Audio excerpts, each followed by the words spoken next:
Jaya Radha Madhava Punya Bihari Jaya Radha Madhava. And now Chapter 12, Beyond Renunciation and Knowledge.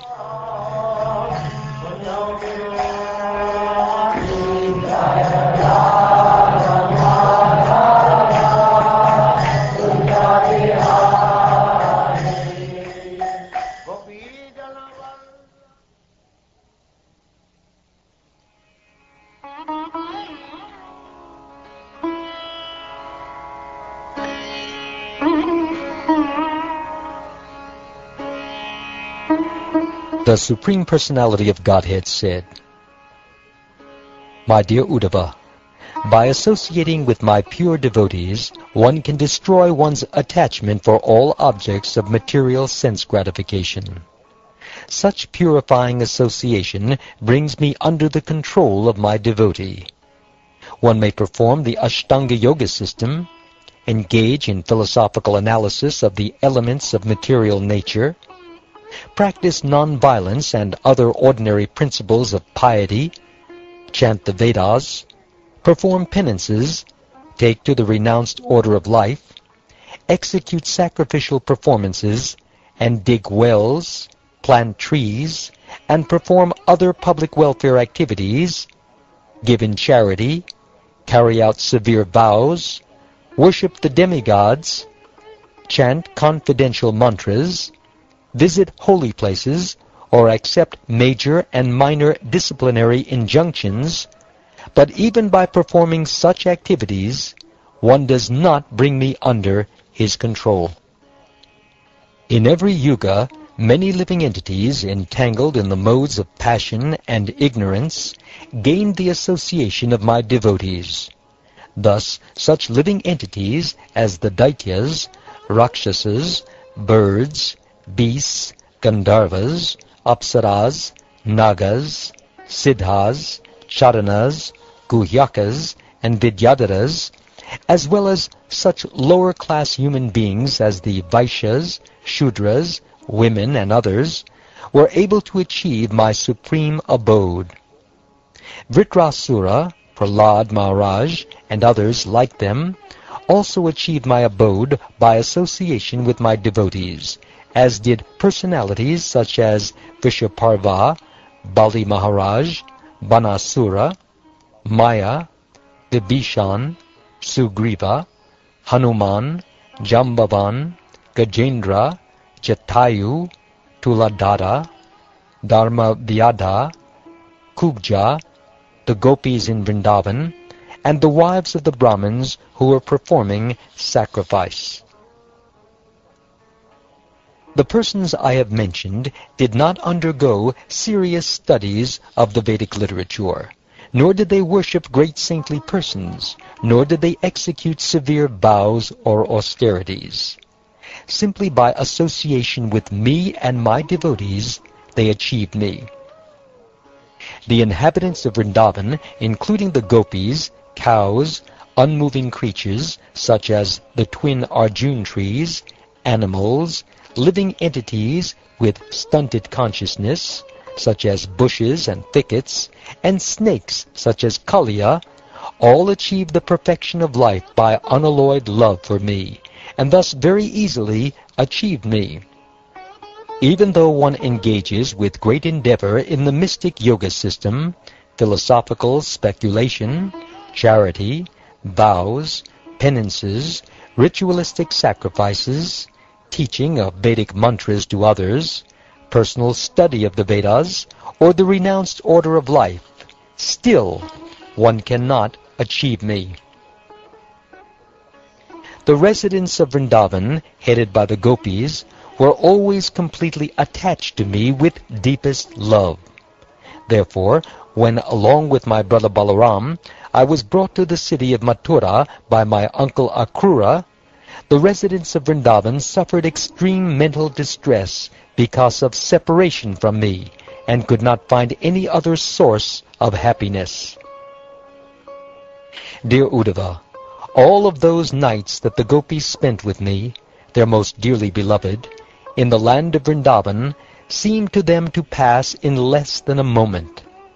Bereft of my association, however, the gopis felt that those same nights dragged on forever, as if each night were equal to a day of Brahma.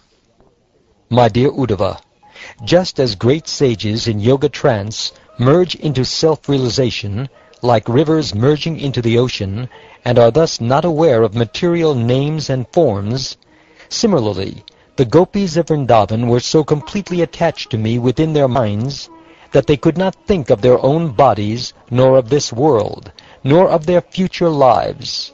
Their entire consciousness was simply bound up in me. All those hundreds of thousands of gopis, understanding me to be their most charming lover and ardently desiring me in that way, were unaware of my actual position.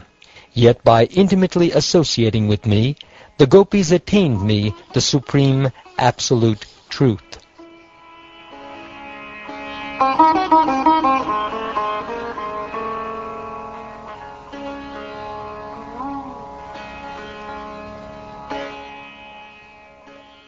Therefore, my dear Uddhava, abandon the Vedic mantras as well as the procedures of supplementary Vedic literatures and their positive and negative injunctions. Disregard that which has been heard and that which is to be heard. Simply take shelter of me alone, for I am the Supreme Personality of Godhead, situated within the heart of all conditioned souls. Take shelter of me wholeheartedly, and by my grace be free from fear in all circumstances. O Krishna, Lord of all masters of mystic power, I have heard your words, but the doubt in my heart does not go away.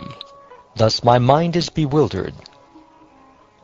My dear Uddhava, the Supreme Lord gives life to every living being, and is situated within the heart, along with the life air and primal sound vibration. The Lord can be perceived in his subtle form within the heart by one's mind, since the Lord controls the minds of everyone, even great demigods like Lord Shiva. The Supreme Lord also assumes a gross form as the various sounds of the Vedas, composed of short and long vowels and consonants of different intonations. When kindling wood is rubbed together, heat is produced by contact with air, and by vigorously rubbing the sticks, a spark of fire appears. Once the fire is kindled, ghee is added, and the fire blazes. Similarly, I become manifest in the sound vibration of the Vedas. The functions of the working senses, the organ of speech, the hands, the legs, the genital, and the anus, and the functions of the knowledge-acquiring senses, the nose, tongue, eyes, skin, and ears, along with the functions of the subtle senses of mind, intelligence, consciousness, and false ego, as well as the function of the subtle pradhan and the interaction of the three modes of material nature, all these should be understood as my materially manifest form. When many seeds are placed in an agricultural field, innumerable manifestations of trees, bushes, vegetables, and so on will arise from a single source, the soil. Similarly, the Supreme Personality of Godhead, who gives life to all and is eternal, originally exists beyond the scope of the cosmic manifestation. In the course of time, however, the Lord, who is the resting place of the three modes of nature, and the source of the universal lotus flower in which the cosmic manifestation takes place, divides his material potencies, and thus appears to be manifest in innumerable forms, although he is one. Just as woven cloth rests on the expansion of lengthwise and crosswise threads, similarly, the entire universe is expanded on the lengthwise and crosswise potency of the Supreme Personality of Godhead, and is situated within him. The conditioned soul has been accepting material bodies since time immemorial, and these bodies are like great trees sustaining one's material existence. Just as a tree first blossoms and then produces fruit, similarly the tree of material existence, one's material body, produces the various results of material existence. This tree of material existence has 2 seeds, hundreds of roots, 3 lower trunks, and 5 upper trunks.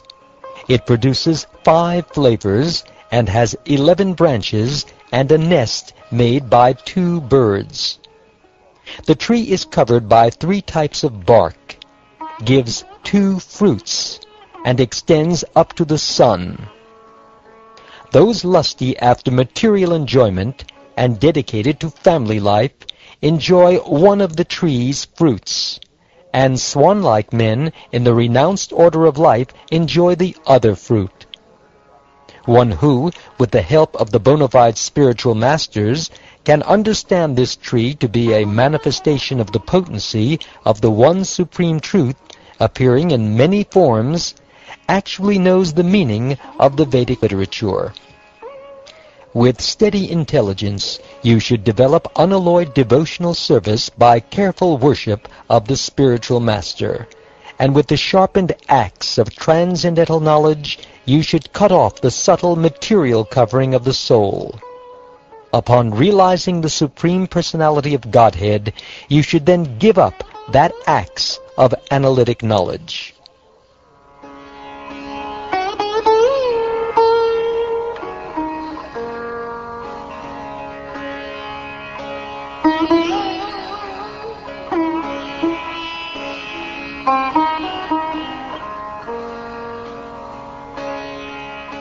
Thus ends the 12th chapter of the 11th canto of the Srimad Bhagavatam, entitled Beyond Renunciation and Knowledge.